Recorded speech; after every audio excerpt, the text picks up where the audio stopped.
쿠오바디스 4. 그러나 페트로니우스는 이 노장군이 지난날의 전쟁 자랑을 늘어놓을까봐 얼른 화제를 바꾸어 프레네스툼 근처에서 농사꾼들이 대가리가 둘 달린 이리의 시체를 발견했다는 이야기를 했다. 그리고 지난번에 폭풍우 때인 루나 신전에 벼락이 떨어져서 신전 한 귀퉁이가 무너졌는데 늦가을에 이런 일이 일어나다니 이건 전대미문의 사건이라고 했다.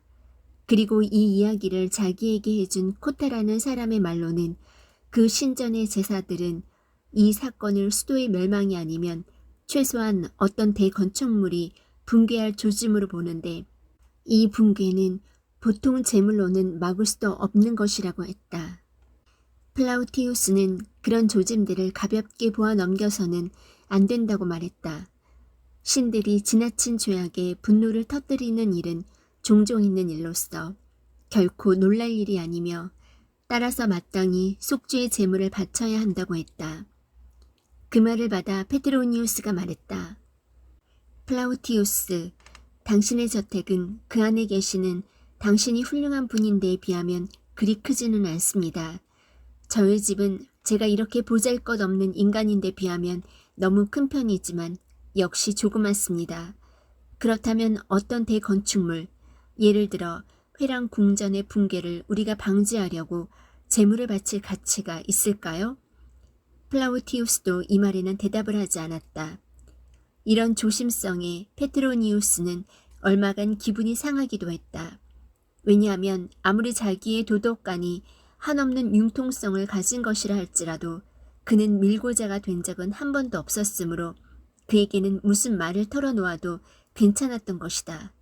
그는 다시 화제를 바꾸어 플라우티우스의 저택과 저택 전체에 흐르고 있는 세련된 취미를 칭찬했다. 아트리움과 기록실 사이에 쳐져 있던 커튼을 젖혀 놓았기 때문에 저택은 구석구석까지 환히 들여다보였다. 기록실, 그 뒤에 있는 기둥으로 둘러싸인 안뜰, 그 옆에 있는 방등을 통해서 정원을 한눈에 바라볼 수가 있었다. 정원은 어두운 색의 액자에 끼워진 밝은 그림처럼 보였다. 거기서 아이들의 즐거운 웃음소리가 아트리움까지 들려왔다. 카카 하고 페트로니우스가 말했다. 저 천진한 웃음소리를 좀 더 가까이서 들었으면 합니다만 저런 웃음소리를 요즘엔 들어보지 못했거든요. 좋습니다. 플라우티우스가 일어서며 대답했다. 제 자식 아울루스와 리기아가 공놀이를 하고 있군요. 하지만 웃음 얘기가 나왔으니 말인데 페트로니우스, 당신은 한평생을 웃음 속에서 사시지 않았습니까? 인생 자체가 웃음거리 아닙니까? 그래서 저는 웃고 삽니다. 하고 페트로니우스가 대답했다. 하지만 당신의 웃음소리는 좀 색다른데요. 외숙께서는 요즘엔 별로 웃지 않으십니다. 하고 비니키우스가 한마디 했다. 외숙께선 밤에만 웃으신답니다. 이런 이야기를 나누면서 세 사람은 집안 정원으로 쑥 들어갔다. 비니키우스는 어린 처녀 앞으로 다가가더니 머리를 숙였다. 그녀는 공을 손에 들고 검은 머리칼이 약간 헝클어진 채 그의 앞에 꼼짝 않고 서 있었다. 그러나 숨을 조금 할딱거리면서 얼굴을 붉히고 있었다. 정원 식당에 폼포니아 그리키나가 앉아 있었다. 손님들은 그 앞으로 다가가서 인사를 했다. 페트로니우스는 이 집을 방문한 적은 없었으나 그녀와는 잘 아는 사이였다. 전에 한두 번 그녀를 만난 적이 있었다. 그녀의 조용하게 명상에 잠긴 듯한 얼굴과 품이 있는 태도와 말씨에서 그는 그 어떤 존경 어린 놀라움을 금할 수가 없었다. 뼛속까지 썩어 빠지고 로마의 어느 누구보다도 자부심이 강한 이 남자도 폼포니아 앞에서는 어떤 경외감을 느끼고 어느 정도 자신감을 잃게 되는 것이었다. 폼포니아는 이처럼 그의 여성관을 혼란시켜주는 여자였다. 이때만 해도 비니키우스를 친절하게 간호해준 것에 감사한다는 인사를 하다가 자기도 모르게 어부인이란 말을 쓴 것이다. 그는 그녀에게 사의를 표하고 그녀가 사교계에 너무 얼굴을 보이지 않고 투기장이나 원형 경기장에도 나타나지 않아 좀처럼 볼 수 없어서 유감이라는 말을 했다. 그러자 그녀는 한 손을 남편 손에 얹으며 조용히 대답했다. 저희는 둘이 다 나이가 들어서 집에서 조용히 지내는 것이 좋은걸요. 페트로니우스가 이 말에 반대 의견을 말하려고 하자 아울루스 플라우티우스는 말소리가 새어나오는 말투로 이렇게 덧붙였다. 그리고 우리는 로마의 신들까지도 그리스식 이름으로 부르는 사람들하고는 점점 거리감을 느끼게 됩니다. 로마의 신들은 언제부터인지 단순한 수사학적인 존재가 되고 만 겁니다. 페트로니우스는 나오는 대로 말했다. 그리고 우리는 수사학을 그리스인에게서 배우고 있습니다. 저의 경우만 보더라도 주노라고 하는 것보다 헤라라고 하는 것이 쉽거든요. 비니키우스가 이 집에서 묵고 있는 동안에 아주 친해진 어린 아울루스가 그에게 함께 공놀이를 하자고 졸랐다. 리기아도 소년의 뒤를 따라 식당 안으로 들어왔다. 거기 잎들이 그녀의 얼굴에 조그만 빛 그림자를 던져주는 담쟁이 덩굴 아래에서 페트로니우스의 눈에 그녀는 몹시 아름다워 보였으므로 정말 ним프처럼 보였다.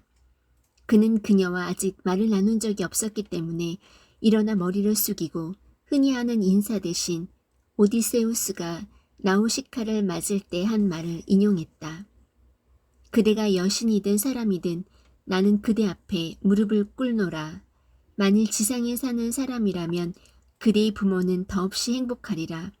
그대의 형제 또한 더없이 행복하리라. 폼포니아조차도 이 능란한 사교가의 공손한 인사에는 기쁘지 않을 수 없었다. 리기아는 어쩔 줄 모르며 얼굴을 붉히고 시선을 떨어뜨린 채 잠자코 듣고만 있었다.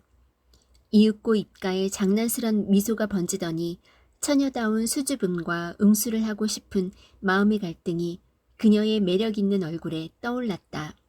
그녀는 페트로니우스를 흘기 쳐다보더니 단숨에 어딘가 숙제를 암송하는 투로 나우시카의 말을 인용하여 응수했다. 나그네여, 생각건대 당신은 비천한 분도 어리석은 분도 아닌 것 같군요. 이렇게 말한 다음 그녀는 놀란 새처럼 달아나 버렸다. 이번에는 페트로니우스가 놀랄 차례였다. 비니키우스에게서 야만족 출신이라는 말을 들은 처녀의 입에서 호메로스의 식구를 듣게 되리라고는 꿈에도 생각지 못했기 때문이다. 그는 뭔가를 물어보고 싶은 눈으로 폼포니아를 쳐다보았으나 놀랍게도 그녀는 남편의 얼굴에 떠오른 자랑스런 기색을 보고 미소 짓고 있을 뿐이었다. 플라우티우스는 자랑스러움을 감추지 못했다. 첫째, 그는 리기아를 친딸처럼 사랑하고 있었고, 둘째, 그는 고대 로마인다운 선입관을 가지고 그리스어와 그리스어의 보급을 크게 반대하고 있었음에도 불구하고 그리스어가 사교적으로 가장 세련된 언어라는 생각에는 변함이 없었기 때문이다. 그 자신은 아무래도 그리스어를 완전히 익힐 수가 없어서 남몰래 고민하고 있었다. 그리하여 지금 자기네 일가를 야만스런 무리로 볼지도 모르는 이 교양인, 더구나 문학자이기까지 한 이 사람에게 리기아가 호메로스의 말과 식구로 응수해 준 것이 여간 기쁘지 않았던 것이다. 페트로니우스는 담쟁이 덩굴과 인동 덩굴의 실험을 통해 정원에서 세 사람이 즐겁게 놀고 있는 것을 보았다. 비니키우스가 투니카 바람으로 공을 차는데 리기아가 그 앞에 서서 두 손으로 공을 받으려고 하고 있었다. 처음 보았을 때 리기아는 좀 말랐다는 인상을 주었을 뿐이었으나 정원 식당에서 좀 더 가까이 보니 그녀는 아우로라의 화신처럼 보였다. 사람을 보는 눈이 날카로운 그는 그녀에게 남다른 매력이 있음을 알아보았다. 장밋빛의 해맑은 얼굴, 깊고 푸른 두 눈, 설화석고처럼 흰 이마, 호박색과 청동색이 감도는 검은 머리칼, 봄과 조화를 이루고 있는 진정한 처녀, 페트로니우스의 마음속에 있는 예술가, 미의 숭배자가 이 처녀의 조상에 봄이라는 제목을 붙여주면 잘 어울릴 것이라고 생각했다. 돌연 페트로니우스는 크리소테미스를 떠올리며 씁쓸한 미소를 지었다. 그의 마음의 눈으로 볼 때 머리에 금가루를 뿌리고 눈썹에 검정칠을 한 크리소테미스는 시든 장미처럼 완전히 아름다움을 잃고 있었다. 그러나 얼마나 온 로마가 그녀 때문에 그를 부러워하고 있는가. 포파이아도 머리에 떠올랐다. 절세 미녀로 이름을 떨치고 있는 포파이아도 그에게는 납으로 만든 흠이 없는 가면에 지나지 않았다. 그러나 이 테너그러 인형 같은 처녀 속에 있는 것은 본만이 아니었다. 그녀의 속에는 찬란한 정신이 있어서 그것이 램프의 불빛이 갓을 통해서 비쳐나오듯 그녀의 장밋빛 몸뚱이를 통해 비쳐나오고 있었다. 비니키우스 녀석, 취미가 괜찮은데? 그는 속으로 생각했다. 나의 크리소테미스는 낡았어. 낡았다고. 트로이아와 같다니까. 그동안 세 사람은 공놀이를 끝내고 정원의 모래 위를 거닐고 있었는데 어두운 도금양과 사이프러스 숲을 배경으로 서 있는 세 개의 흰 입상처럼 보였다. 리기아는 어린 아울루스의 손을 잡고 걸었다. 잠시 거닐다가 세 사람은 정원 가운데 있는 목가에 놓여있는 벤치에 앉았다. 어린 아울루스가 맑은 물속의 물고기를 놀래주려고 일어섰다.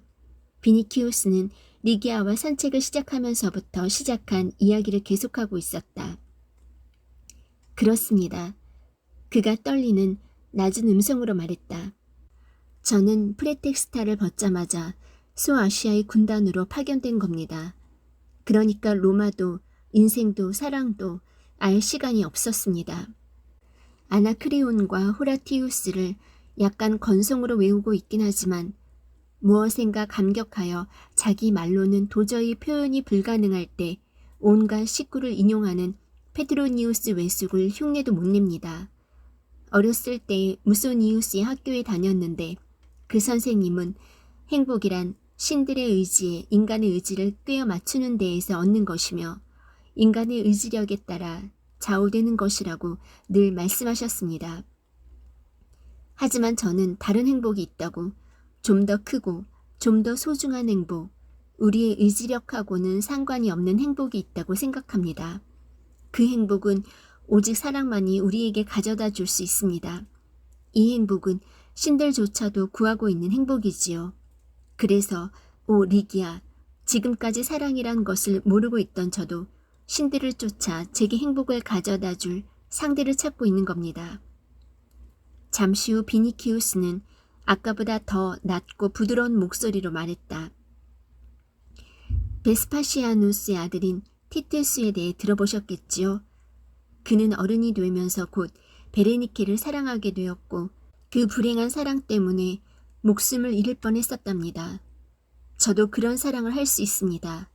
리기아, 부귀, 명성, 권력, 그런 것은 모두 연기처럼 허망한 것들입니다. 부자는 언제나 더 큰 부자를 만나게 되고 명성이 높은 사람은 더 큰 명성에 억눌리게 될 것이며 권력자는 더 큰 권력자에게 정복될 겁니다. 황제라 할지라도 아니 신이라 할지라도 보통 인간이 사랑하는 사람의 고동소리를 자기 가슴으로 느끼고 사랑하는 사람의 입술에 입맞추는 그 순간보다 더 큰 기쁨이나 즐거움이나 행복은 맛볼 수가 없습니다. 그렇습니다. 사랑이야말로 우리들을 신들과 동등한 위치로 끌어올려 줄 수 있는 겁니다. 리기아. 해는 벌써 티베리스 강 저쪽으로 기울어 야니쿨룸 언덕 위에 낮게 걸려 있었다. 죽은 듯 조용히 서 있는 사이프러스 나무 위로 붉은 석양이 비쳐 그 일대에 석양빛이 물들어 있었다. 리기아는 잠에서 깨어난 사람처럼 눈을 들어 비니키우스를 쳐다보았다. 석양 속에서 떨리는 듯한 기도의 눈빛으로 자기 쪽으로 몸을 굽히고 있는 이 젊은이는 어떤 인간보다도 아니 신전의 신들보다도 아름다워 보였다. 비니키우스는 리기아의 손목 조금 위쪽을 가볍게 잡고 물었다. 리기아, 제가 왜 이런 말을 당신에게 하고 있는지 모르시겠습니까? 모르겠어요. 리기아는 속삭이듯 말했다.